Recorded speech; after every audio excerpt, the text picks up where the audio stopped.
Greetings YouTube, Simon here, and today we're going to be taking a look at some extra details that have come forth from a leak over at Gamescom recently regarding the Final Fantasy VII Remake. And there's actually some new information in this, and I would hope that some of this content that's spoken of here is going to make its way into the final game when it's released next March, though just bear in mind that because this is a leak and not official information, there may be changes and we may not get to see any of this, so I guess we'll have to find out later on. But like I say, some of this is quite exciting stuff, so I would like to give credit for this leak to, I believe I'm going to pronounce this correctly, though I could end up butchering it, apologies if I do, Vyzzuvazzadth. And Vyzzuvazzadth is the dude that's made this Reddit post, and also has a pretty awesome YouTube channel, so I'll leave a link to both the post and his channel down in the video description. And Vyzzuvazzadth also wishes to credit one of his subscribers, Richard, who actually shared the leak with him, so too I will give credit to Richard as well. Okay, so we're going to get into a few of these details. Since I'm going to be leaving the Reddit post in the description, I won't read the whole thing. I'm just going to focus on some of the things that I picked out of this that you may miss, and which I, would like to dwell on a little bit further.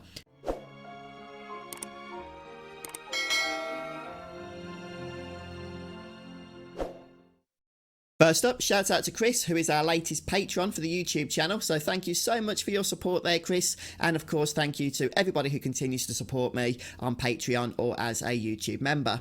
Right then, so getting into things, here's a little context for the leak as a whole.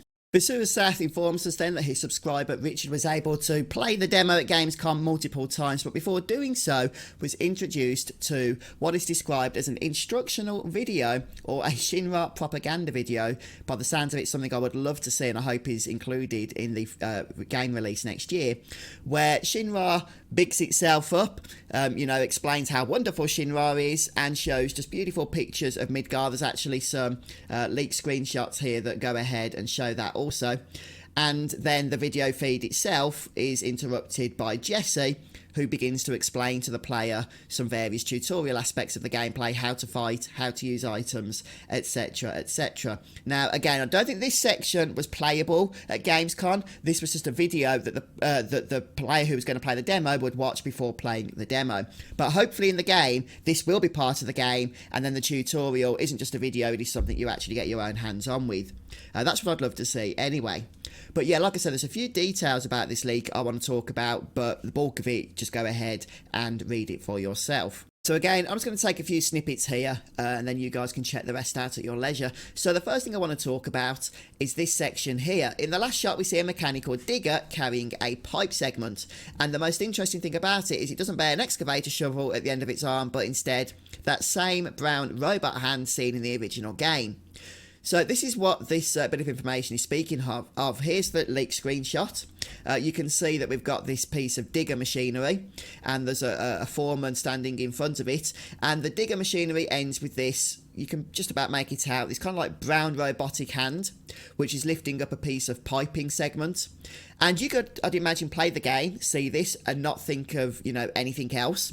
But actually, as was mentioned, and I'm glad that Richard pointed this out, because even I might have missed this, this seems to be a homage, if I go to my Final Fantasy VII walkthrough video here, to the original game, where we see that same brown hand, or what seems to be that same brown hand and yellow digger, in the slums area on the way to Wall Market. So obviously Shinra either made a lot of these machines, or perhaps this video was filmed a long time ago by Shinra's propaganda division, and that machinery is no longer in use and has been, discarded off here in the slums. But I just love that attention to detail that the developers of the game are including. They really obviously know their stuff. Remember, a lot of the people that are working on the remake are the same people that worked on the original Final Fantasy VII. And I'd love to see more of this as we get to play the game, from beginning to end. And next up, as part of the tutorial, we see a sweeper step onto Cloud, pinning him to the ground and basically killing him. Now, Barrett, as part of the tutorial once more, then needs to go ahead and use a Phoenix down on Cloud in order to get him back up again. And at this point, Jesse explains that the game isn't over until all party members are KO'd. And I think a lot of people are going to like this, perhaps be surprised by this, mainly because it does seem that, at least more recently, in these types of games that you get a game over screen once the player controlled party member is knocked out, even if the computer controlled party members are still alive. But that doesn't seem to be the case here in Final Fantasy VII Remake. So assumingly, or presumably I should say, once the player controlled party member is knocked out, then the game might freeze. This is just what I'm suspecting will happen as you go ahead and select another party member to control to continue on with the battle. So yeah, what system would you guys prefer? I'm interested in knowing this. Would you prefer perhaps the system that we're getting, which I think I would, where all party members have to be knocked out, including the computer controlled ones, before a game over screen?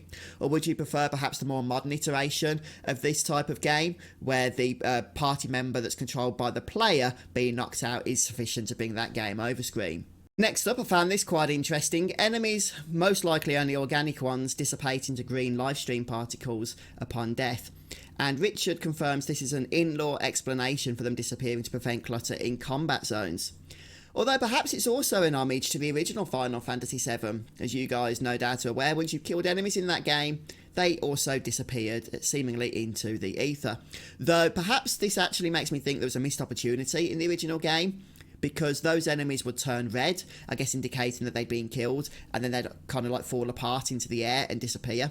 Maybe they should have turned green instead to indicate that they'd been lost to the live stream at that point. We could have had the same animations, but instead of red turning green. Just something I thought of. But yeah, you know, they're kind of bringing that across here into the remake with enemies disappearing. Only this time it's going to be a little bit more sophisticated. And Richard says here it's to actually prevent clutter on the screen. Maybe, possibly, but then, you know, as he recognises himself, it's likely only the organic enemies that do this, not the mechanical enemies, which of course would not go into the live stream. But then if you're in an area where there's a lot of mechanical enemies, it seems to me if they're not going to disappear, there'll be a lot of ground clutter. So I'm not sure if perhaps that is the reason, but Richard says that it is, so sure, we'll go with that.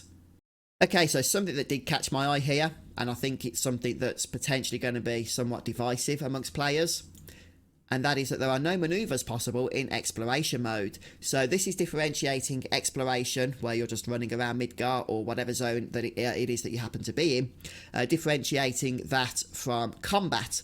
And in combat, of course, there's going to be a lot of stuff you can do. You can jump, you can perform combos, you can block, you can dodge. But not in exploration mode. There's going to be no combos, no dodging, no blocking, and perhaps notable of all, no jumping. Now this certainly seems to be something that a lot of games are doing lately, making this differentiation between combat and exploration. But is it something you wanted to see in Final Fantasy VII? Or would you have preferred, when you're running around Midgar, to be able to jump all over the place? Yeah, let me know in the comments section. Like I say, I think a lot of people are going to be divided on this. And something here which is music to my ears, or to my eyes, I guess, as we're reading this. But some of you may have heard me multiple times talking about how I just generally despise a lot of the controls in Final Fantasy XV and the combat and some of the gameplay because of how clunky it feels. Well, it was not going to be any surprise to me that Square were going to pick up on this feedback, obviously not from me, but just from the, you know, the player base as a whole, and, you know, try and improve on it for Final Fantasy VII. And it's good to see in black and white here that indeed it seems that they have been doing so. And Richard tells us that the responsiveness is generally very good, especially when compared to the clunkiness of Final Fantasy XV, and the controls feel more precise. Like I say, there's going to be something that's pleasing to many, many players, many fans of the franchise and many fans of Final Fantasy VII. Once the game, the remake, was announced as an action-oriented take on the original, I was actually quite nervous about that, especially having played Final Fantasy XV and just really not enjoying that much the controls of how that game felt and just how clunky it felt, how the camera was just very poor in its movements. So the fact that that's going to be improved is something that's not surprising to me, as I say, but it's something I'm very much looking forward to just getting my hands on with and seeing how it all feels. Okay then folks, like I said, there's a lot more information here. I'm not going to go on too much because you can just check this out for yourself, but if there's anything interesting that you think I've missed, please do let us know in the comments section. And what do you think about some of these features and gameplay mechanics that are going to be coming into the remake? In particular, I'm interested in hearing your thoughts on the no jumping in exploration mode. Something I always like to do when I'm running around is press the jump button, but that's obviously not going to be possible here. Anyway folks, hope you've enjoyed the video. Thanks for stopping by today. I'll see you next time.